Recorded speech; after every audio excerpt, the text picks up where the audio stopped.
Today, I wanted to talk about why plants are poisonous according to the Christian worldview, the biblical worldview. I think it's really important to talk about that. I feel like it's not talked about enough online. I don't know why. But if you're into health and wellness, and even if you're not a Christian, this could be really interesting to watch because a lot of people think this is a fairy tale. But if you understand what I'm about to say and really think about it, it makes a lot of sense. Okay? So, why did God curse the plants? And is it a conspiracy theory?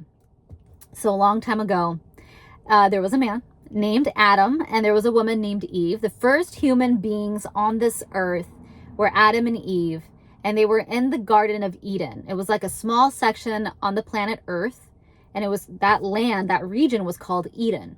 And in Eden, Adam and Eve were able to have a relationship with this God, the inventor and ruler of the universe and everything in it. And he had a relationship with these humans, and, they walked throughout the garden. They were together in harmony. And then one day they were not in harmony. And right before that happened, though, Eve decided, well, first, let me preface this. In the Garden of Eden, both of them were like innocent babes. Like, imagine innocent baby souls in the bodies of human adults, right? Like, they had no comparisons. They didn't have that much life experience at all with other human beings. You know what I mean? Like, they were just babies in adult form. And so they didn't even know they were naked. If you read Genesis 1, 2, and 3, you'll understand that they didn't even know they were naked, right? They didn't have knowledge. And so God purposely created this garden as a small little matrix for them to see if they would obey him or obey him not. Will they be tempted? Will they not be tempted? And this is where they were building character. And so anyway, I say that because God decided to have the tree of life, which rejuvenated their bodies, because whenever they ate that fruit, they just became alive again and alive again and alive again. And then there was a tree of the knowledge of good and evil in the garden as well.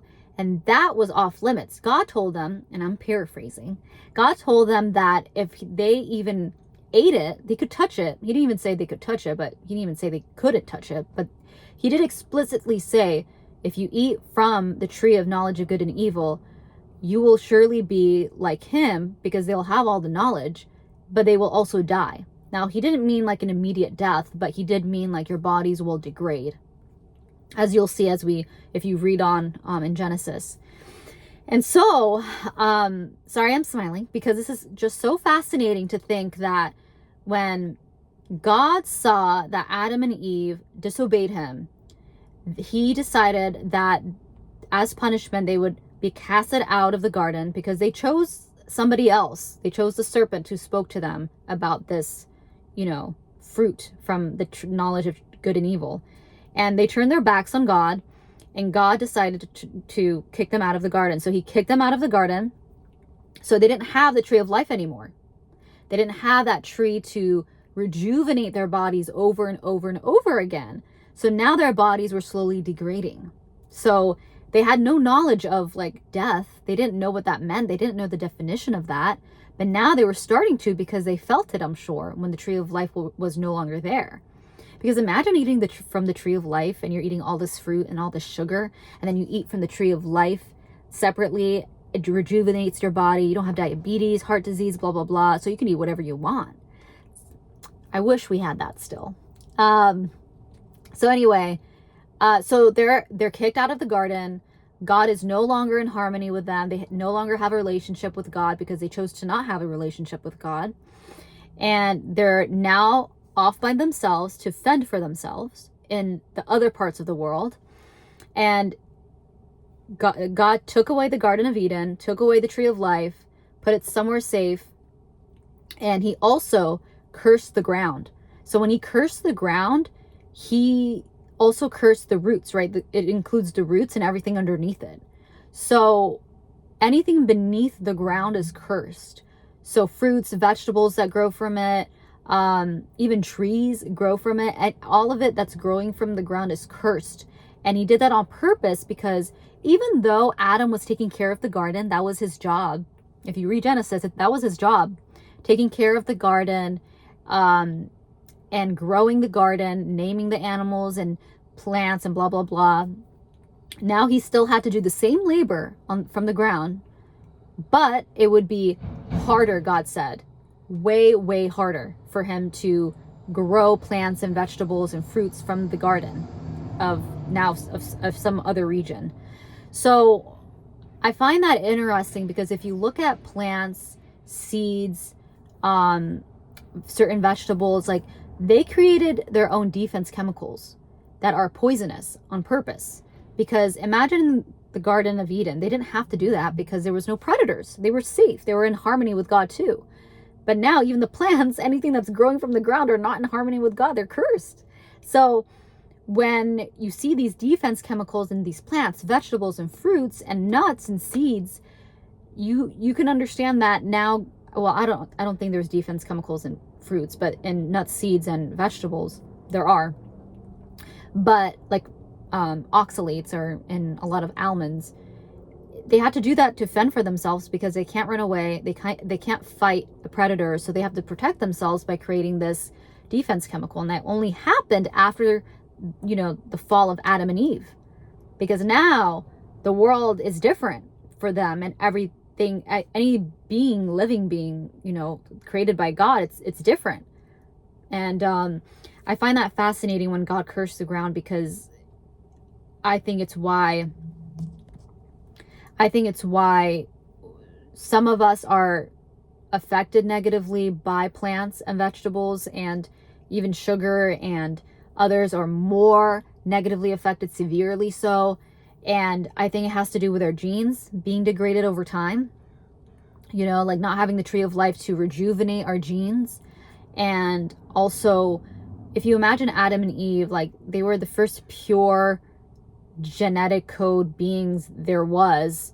And then with each generation, imagine, like, yes, each generation is dying off, quite literally. They're dead, each one, till us now. But the genes that are passed on are inherited, but they're not fully perfect anymore. They're degraded, they're chipped off, the genes are mutated. They're not as strong as they were from the first Adam and Eve.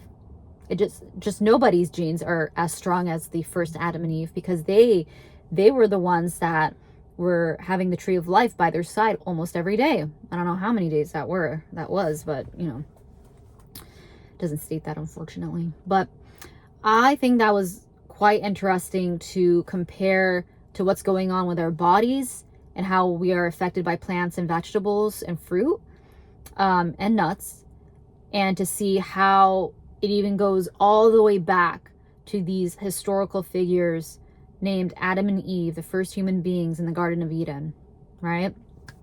And I'm going to look at my notes here just in case I missed something. Yeah, okay. So one more thing. I just want to add, I think it's really cool to know that Adam and Eve were plant-based. Like, imagine being in the Garden of Eden. There was nothing to kill, no predators, nothing. And we had the tree of life to rejuvenate us, so we can eat as much sugar as we want, fruits and all, right? There was no oxalates and chemicals in these nuts and seeds and vegetables. Like, we were fine to eat whatever we want and still have the nutrition that we needed from these plants, vegetables, and nuts and seeds. Excuse me. And now that we're not in the Garden of Eden and not having the tree of life and not in harmony with God, and now we have the cursed ground that we have to deal with, we have to turn to meat, right? And I truly think that, well, first, I wish the Garden of Life, the tree of life was here. I wish it was that tree right behind me, so that I can take from it and just eat plants and vegetables all day, because, it would be lovely to not eat meat from, like, from a place of just not wanting to kill anything. Obviously, like, it has to be done because I need nutrition. I need good food, and meat gives me that. I do think most people can benefit nowadays from eating meat. It doesn't have to be as much as I eat meat, but just a little bit of meat every day goes a long way. There are a few people in the world that can be plant-based and be successful on it, but they have to monitor their bodies all the time. And, Adam and Eve were able to do it because they had the tree of life by their side, and they no longer had that, and God cursed the ground. So the foods that they used to eat were no longer that edible, that nutritious. And now they had to figure out another way to eat. And God presented them that idea by killing the first animal to use as clothing for themselves, because now they knew they were naked. They didn't know they were naked before, but now that they had all this knowledge from eating from that tree of knowledge of good and evil, they knew they were naked, and God clothed them from the animal that he killed. And you can read that in Genesis 1 and 2 and 3 to get the full context of that. So God set that in motion of like, killing an animal is okay for, clothes, and then for eating food, as you can continue on to Genesis throughout to Leviticus. It's fine to eat meat. Even in the New Testament, it says that. And so, obviously, nowadays it's just a different time. The ground is still cursed. Meat is okay to eat now. It's fine. It's not been cursed by God, thank the Lord. So yeah, that's something to think about. I hope that was cool.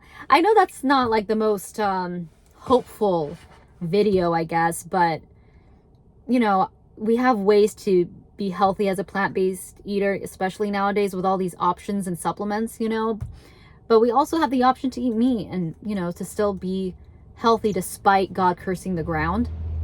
He didn't curse the animals. He didn't curse the lamb. He didn't curse the cow. We're still able to eat them, And so until God comes back and, changes things, and we can maybe have that tree of life again. Anyway, I hope this was really cool to watch. I hope you do your own research on this, because it's not talked about enough online. I don't know why. This is quite fascinating. This is very much from the health and wellness perspective too. There's a lot of things in the Bible that a lot of even Christians don't even take account for in regards to their health and wellness, like this. This explains a lot of what's going on in the ground with our bodies, the plant-based eaters versus the meat eaters, I can understand both perspectives. Anyway, if you're agnostic, Buddhist, blah, blah, blah, etc., etc., I hope this was a fun video for you too. And knowledge is power, as not even as I like to say. Others have said it, so I'm just repeating it. Anyway, have an amazing day. Bye.